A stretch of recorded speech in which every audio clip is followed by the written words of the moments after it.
Sir ఈ generation లో పిల్లలకి అన్ని అందుబాటులో ఉంటున్నాయి సార్. పిల్లలకనే కాదు మనకైనా ప్రతిదీ అందుబాటులో ఉంటుంది. వాటితో పాటు డ్రగ్స్ కూడా అందుబాటులో ఉన్నాయి సార్. ఒకవేళ అలాంటి సిచ్యువేషన్ వచ్చింది అనుకోండి పిల్లలకి, ఆ సిచ్యువేషన్ మనం ఎలా హ్యాండిల్ చేయాలి సార్? మంచి పాయింట్ అడిగారు సార్ ఎందుకంటే డ్రగ్స్ గురించి మేము అవేర్నెస్ ప్రోగ్రామ్స్ కూడా చేస్తున్నాం. Oh super sir. With police department, మన తెలంగాణ డిపార్ట్మెంట్ పోలీస్ డిపార్ట్మెంట్ వాళ్ళతో కలిసి సార్ మేము వెళ్ళి ప్రోగ్రామ్ చేస్తున్నాము. ఓకే. ఈ ప్రోగ్రామ్స్ చేసినప్పుడు ఈ డ్రగ్స్ అవేర్నెస్ మీదే మేము చాలా అవగాహన కల్పించే కార్యక్రమం మేము తీసుకోవడం జరిగింది. అవును సార్. డ్రగ్స్ అనేది మనం యాక్చువల్గా చూస్తూనే ఉన్నాం. మన హైదరాబాద్ లో చూసుకుంటే 31st నైట్ కానీ పబ్బులలో కానీ ఇలాంటి ప్రోగ్రామ్ జరిగేటప్పుడు ఎక్కువ వాడుతూ ఉంటారు. అవును. ఈ డ్రగ్ కంట్రోలింగ్ ఎక్కడి నుంచి ఉంటుందండి? ఫస్ట్ కంట్రోల్ చేయాల్సింది ఇంట్లో నుంచి కంట్రోల్ అవ్వాలి. ఇంట్లో నుంచి. ఫస్ట్ మనలో నుంచి రావాలి. అంటే ఫస్ట్ డ్రగ్ తీసుకుంటుంది నేను కదా, ఇంట్లో నుంచి కాదు కదా. ఫస్ట్ నేను కంట్రోల్లో ఉండాలా.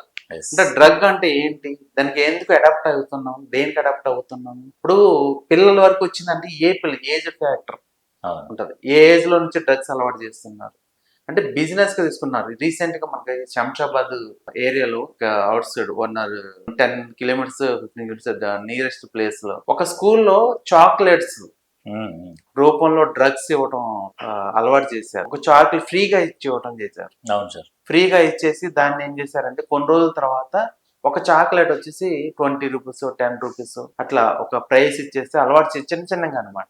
దానికి అడాప్ట్ అయిపోతున్నారు పిల్లలు. అది తెలియదు, వాళ్ళకి తెలియదు. అది దాని ఎఫెక్ట్ ఎక్కడ పడుతుంది? బ్రెయిన్ మీద పడుతుంది. అవును సార్. బ్రెయిన్ మీద పడటం వల్ల వీళ్ళకి చిన్న ఏజ్ లోనే వాళ్ళ బాడీ పార్ట్స్ కూడా ఆర్గాన్స్ కూడా చెడిపోయే అవకాశం ఉంది. వాళ్ళ కంట్రోల్ లేకపోవడం అవుతుంది. పేరెంట్స్ మా వాడు ఏదో అట్లేదు ప్రాబ్లం ఉన్నాడు, ఏదో ఇబ్బంది పడుతున్నాడు, హెల్త్ బాగుండట్లేదు అది ఇది అంటారు. కానీ తీసుకునేది ఏంటనే తెలియదు. అది ఎందుకు జరుగుతుందని అంటే పేరెంట్స్ ఫోకస్ చేయకపోవడం వల్ల పిల్లల మీద. ఫస్ట్ ఇంటి దగ్గర నుంచే పిల్లలకి మంచి భోజనం అందించండి. ఏం కావాలనేది ఇంటి దగ్గర ప్రిపేర్ చేసి ఇవ్వండి.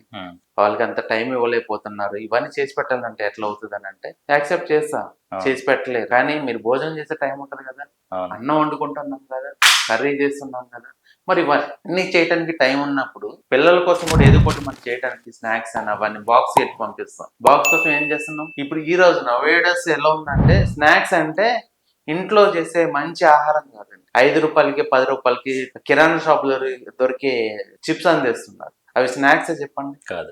హెల్దీ ఫుడ్ చెప్పండి. అందులో అవి మొత్తం జంక్ ఫుడ్. మరి రోగాలు ఎందుకు రావండి?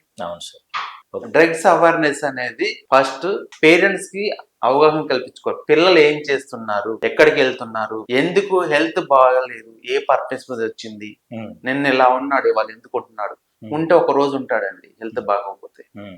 ఓకే, ఇంకో 2వ రోజు 3 రోజులు ఇంట్లో తెలిసిపోతుంది. మెడిసిన్ వాడతాం, ఇంకొకటి మన జాగ్రత్తలో ఇవి తీసుకుంటాం, తగ్గుతుంది.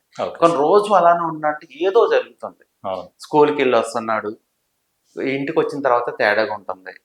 ఎందుకు?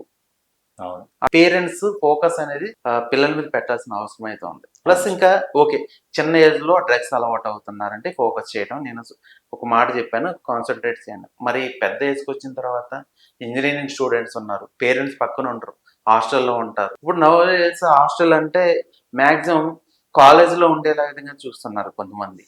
హాస్టల్ అక్కడ ఉంటే బాగుంది, కానీ కాలేజీలో ఉండే బడ్జెట్ని బట్టు వీళ్ళ పరిస్థితులు అంత పేమెంట్ చేయడానికి అవకాశం లేకపోవడం వల్ల కాలేజీలో అందరూ రిఫర్ చేసుకోలేరు. హాస్టల్ అంటే పక్కన పీజీలలో కూడా ఇస్తుంటారు.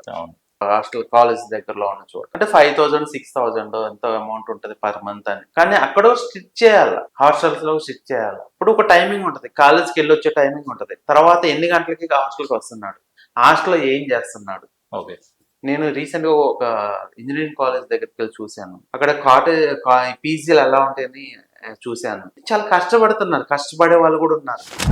చాలా నాకు అప్రిషియేట్ చేసా అనిపించింది. హాస్టల్ రూమ్ లోకి వెళ్తే వాళ్ళు అంటే ఎలాంటి సిచ్యువేషన్ నుంచి వచ్చారు, పేరెంట్స్ కూడా బర్డెన్ ఉంటది. ఇప్పుడు డబ్బులు కట్టలేని వాళ్ళు ఉంటారు.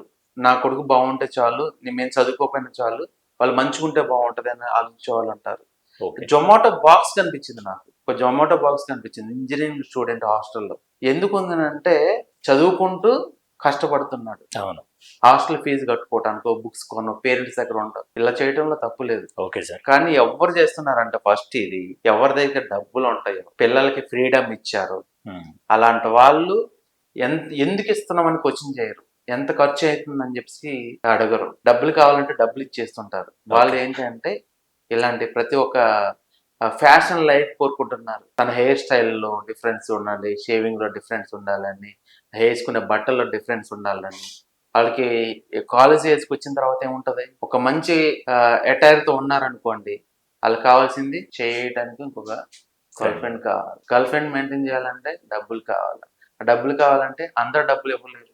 అవును కొంచెం డబ్బులు ఇచ్చి ఫస్ట్ వాళ్ళు నేర్పిస్తారు, పేరెంట్స్ నేర్పిస్తారు, డబ్బులు అలవాటు చేస్తారు. అవును ఒక సార్. సిచ్యువేషన్ వచ్చిన తర్వాత పేరెంట్స్ కూడా అర్థమవుతుంది అవును వాళ్ళ సార్. దగ్గర డబ్బులు కూడా ఉండవు. మరి డబ్బులు లేనప్పుడు వీళ్ళకి ఆల్టర్నేట్ ఏంటంటే ఇలాంటిది ఏదో ఒకటి. ఒక వ్యక్తి చాలండి ఒక మనిషిని నాశనం చేయడానికి. అవును ఆడు మంచోడా చెడా చెడ్డోడా అనేది మనం చూడం. ఫస్ట్ ఆఫ్ ఆడికి డ్రగ్స్ అడిక్ట్ చేయడం ఎలా నేర్పిస్తాడో స్నేహాన్ని కూడా అడిక్ట్ చేస్తాడు. అంటే వాడిది బిజినెస్ కావాలి, అవును క్యాష్ చేసుకునేది ప్రొడక్ట్ ఈ కాలేజీలలోనే ఉంటది కాబట్టి అవును. వీడు స్టూడెంట్స్ అంతా ఒక ప్రొడక్ట్ అండి. వాళ్ళకి ఒక వాళ్ళ మీద వీళ్ళు రీసెర్చ్ చేస్తుంటారు, ప్రొడక్ట్ మీద వీళ్ళంతా వాళ్ళ మీద రీసెర్చ్ చేస్తూ ఉంటారు. అంటే రీసెర్చ్ అంటే ఇవి అమ్మటం కొనడం ఇవన్నీ నాకు తెలిసి నేను అట్లనే అనుకుంటాను. ఇప్పుడు ఒక మెడిసిన్ బయటకు వస్తుంది అనుకోండి, అవును సార్. హ్యూమన్ మీద రీసెర్చ్ చేసి తర్వాతనే దాని డ్రగ్ ఎలా పనిచేస్తుంది ఏంటని చూసిన తర్వాత బయటకు వస్తూ ఉంటాం.